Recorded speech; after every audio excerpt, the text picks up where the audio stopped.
Mga kababayan, mga katambay, kamusta po? Si Kamanong po, nagbabalik naman po muli para po magkomento po sa inyo dito po sa Tambayan Makabayan. Magandang umaga po munang muli sa inyo, tanghali, hapon, gabi at madaling araw po sa atin lahat.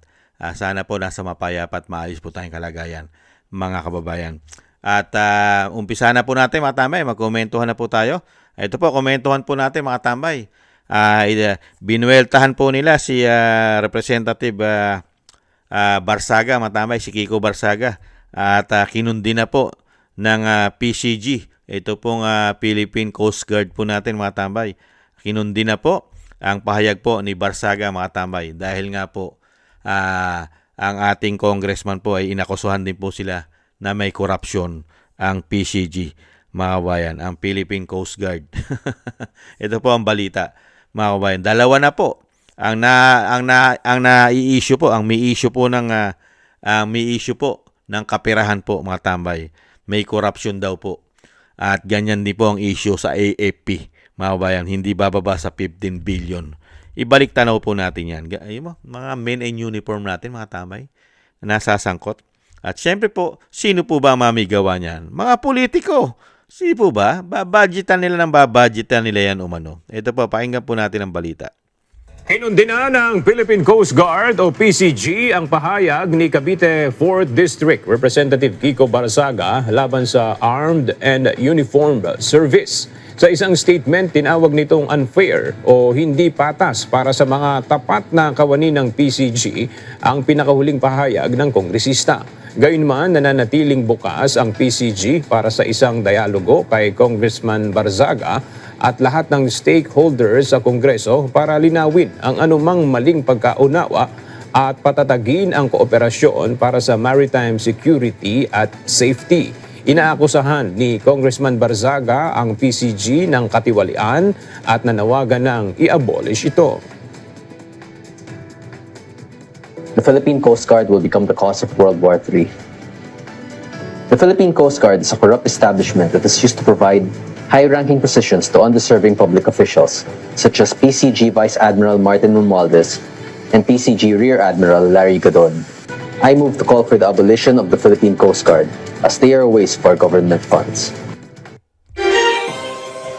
Ang inaakusahan po ni Kiko Barsaga, yung mga high-ranking katulad po na mga opisyalis, hindi naman po yung nasa baba, hindi naman po nila magagawa na masangkot po sa maanumalya, issue ng korupsyon. Hindi ba? Ang karamihan po dyan, yung matataas na posisyon. Hindi po ba? Kaya nga isinama niya na po itong sila Larry Gadon at si Tambaluslos na tinatawag ng Vice President. At ibalik tanaw din po natin yung issue naman po. Nakita niyo po, puro may issue ng korupsyon. Yung Philippine Coast Guard. Tapos ngayon naman, yung nakaraan po, ang AFP naman po, mga ghost project naman po, mga tambay. Ibang klase.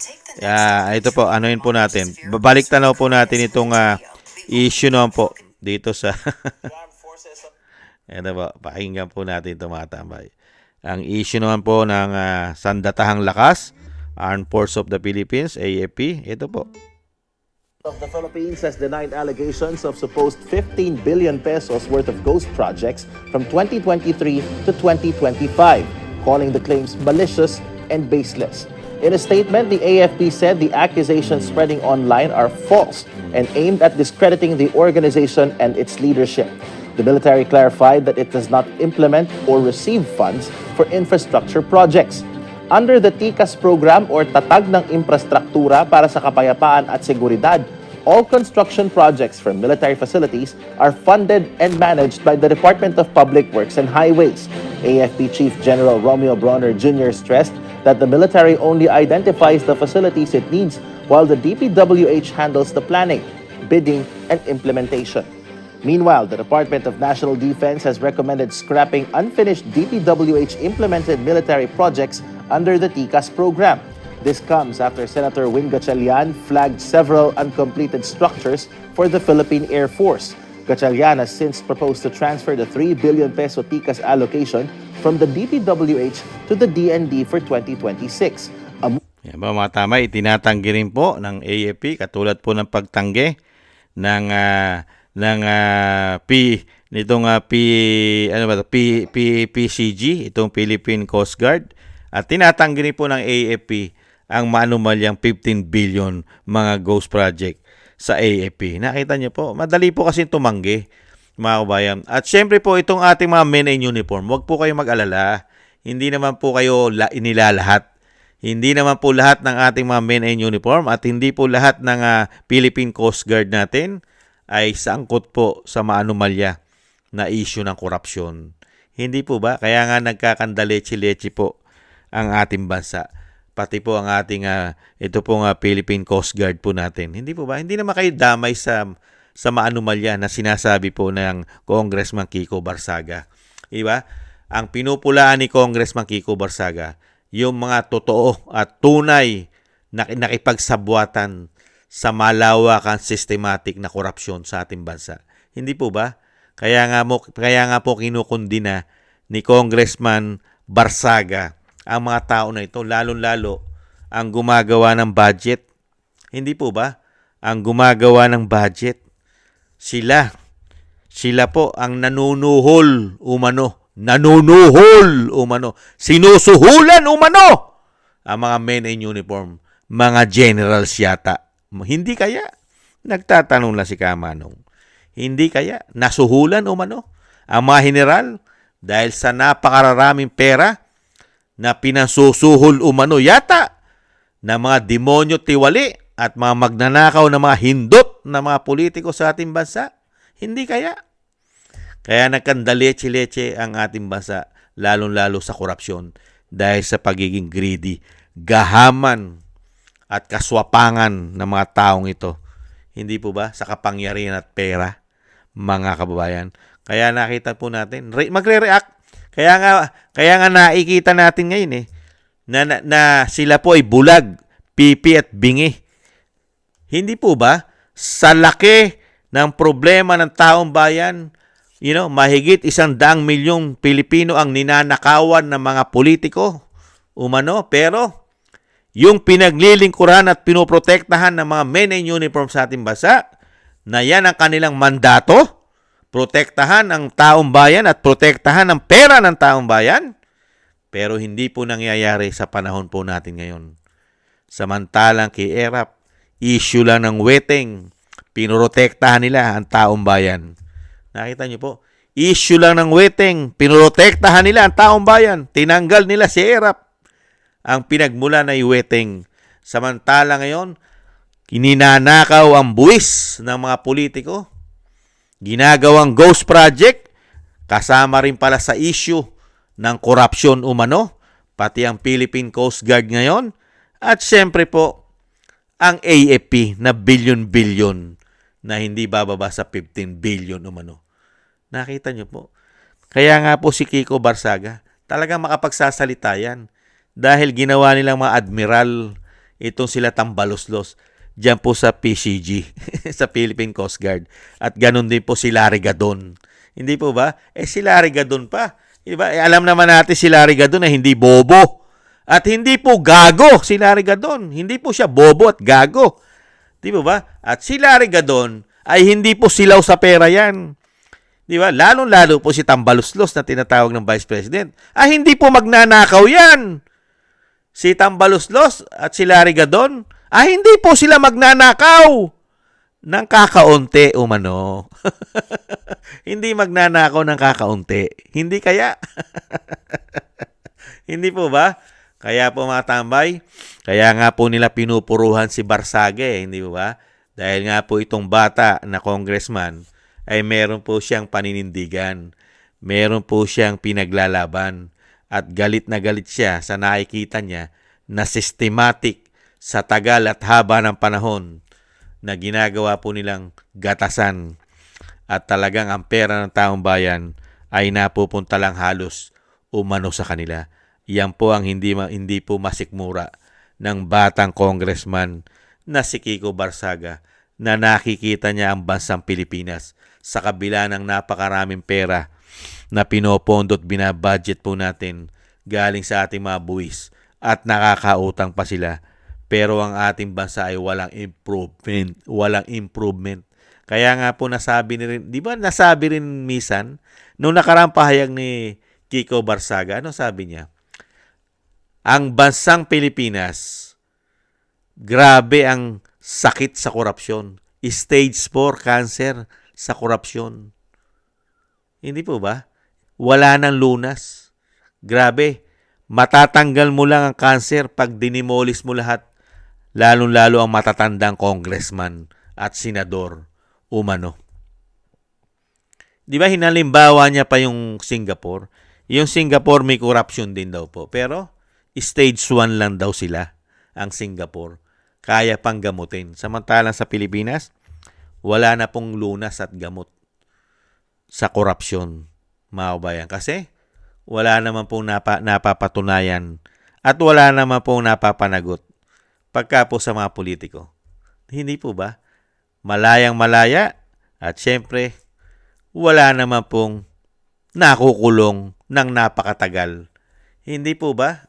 Kaya nakita po natin, pagka sila'y nasangkot sa issue ng korupsyon, mga kabayan, kunwari, makukulong sandali, pero sila pa rin ang susunod na politiko sa ating bansa. Hindi po ba? Gigaguhan na lang.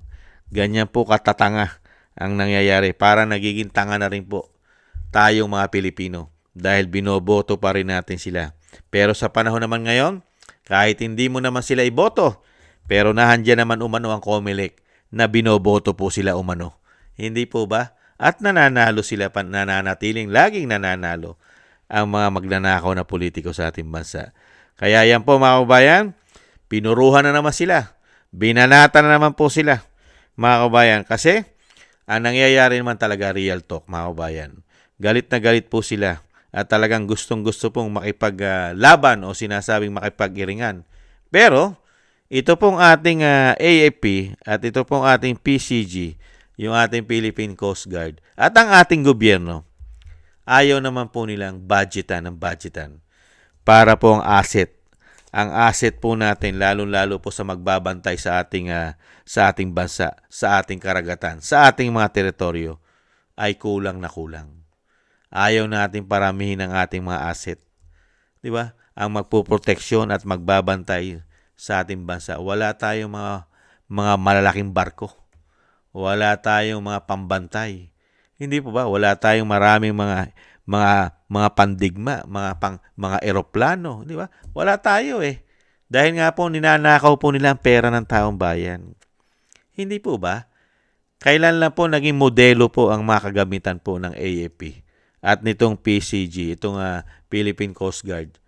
Kailan lang po? Nung panahon po ni dating Pangulong Duterte, pinakita niya na kahit papaano, basta hindi kurap ang gobyerno, nakakabili tayo ng mga bagong equipment. Hindi po ba? Pero ngayon, meron po ba? Nadagdagan ba na nagdadagdagan? Hindi po ba?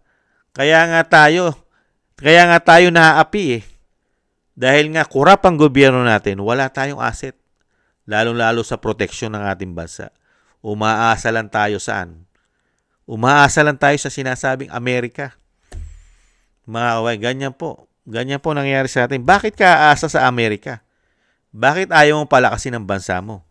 Kaya mo naman lumakas kung hindi kayo magnanakaw. Magnanakaw lang po kasi sila eh. Hindi po ba? Kung hindi po sila magnanakaw, napakalakas na rin po ng ating puwersa, lalong-lalo po ang magbabantay sa ating mga soberanya. Hindi po ba? Kaya lang, mas inuuna po ng mga politiko na palakasin po ang soberanya nila, lalong-lalo ang kayamanan nila. Hindi po ba? Pinagdadala-dala pa sa ibang bansa nila dinadala ang ating kayamanan. Kaya po pupuruhan po nila yan, mga tambay. Hindi po nila tatantanan niya si Kiko Barsaga. Di ba? Dalawa na po ang sinasampa nila yata dyan na ethics complaint sa Kongreso, mga kabayan. Kaya po pipilitin po nila yan na matanggal bilang congressman o representative ng Cavite si Kiko Barsaga. Pagkakaisahan po yan ng mga buhaya, ang mga magnanakaw umano na mga politiko dyan sa Kongreso, itong si Kiko. Pero ang suporta ng taong bayan ay nakikiko naman po. Dahil si Kiko ay lumalaban po sa korupsyon. Kahit po men in uniform, ay binabanata niya po mga tambay. Pinakikita niya na hindi lang po mga politiko ang nagiging korap sa ating bansa. Ipinakikita rin po niya at kinukundina pati po ang mga men in uniform ay may issue rin po ng anomalya ng korupsyon. Ganyan po katapang ang Batang Barsaga, mga kababayan. At hahangaan mo, ngayon pa lang po siya nakapasok sa Kongreso, pero binanatan niya na po ng binanatan ang mga magnanakaw na politiko diyan sa institusyon na yan. Mabuhay ka, Kiko. Mabuhay ka at sana'y pamarisan ka ng maraming mga politiko sa ating bansa na hindi sila masilaw. Sobrang silaw na silaw sa pera ng taong bayan. Maraming salamat po, Kiko. Mabuhay ka at sana'y lagi kang ingatan at malayo pa ang iyong mararating at malaki pa ang maitutulong mo sa ating bansa. Mabuhay ka, Kiko. Maraming salamat po sa nagusto po ng ating Tambayang Makabayan sa YouTube at TikTok. At ganun din po sa mga subscribers po natin at sa mga nagbibigay po ng tulong. Thank you po sa inyo. Shoutout po sa inyong lahat. At sa mga nagko-comment, like, share, and subscribe, maraming salamat din po sa inyo. At manalangin po tayo mga tambay na maingatan po at mawala na po. At makabalik na po sana sa katulad po man lang sana nung nangyari kay dating Pangulong Duterte, ay magkaganon po sana muli ang ating bansa. Mawala na po sana at hanggang maaari nga sana po ipanalangin natin na mapalitan na sana ang leader po ng ating bansa nang umayos-ayos po ang sitwasyon ng ating bansa. Isama po natin sa ating mga dasal. At ganon din po ang pag-iingat po sa pamilya Duterte, ang dating Pangulong Duterte at ang Vice President na mailayo po sila sa kapahamakan at maduktungan pa po ang buhay at kalakasan ng ating dating Pangulo at makalabas na po siya sa lalong mabilis. Maraming salamat po sa mga dasal po ninyo, mga kababayan. At tayo rin po ay magdasal para sa ating kaingatan at sa ating buong sambayanan. Maraming salamat po mga tambay. Thank you po. Ingat po. Paalam. Konting tiis lang po. Bye-bye.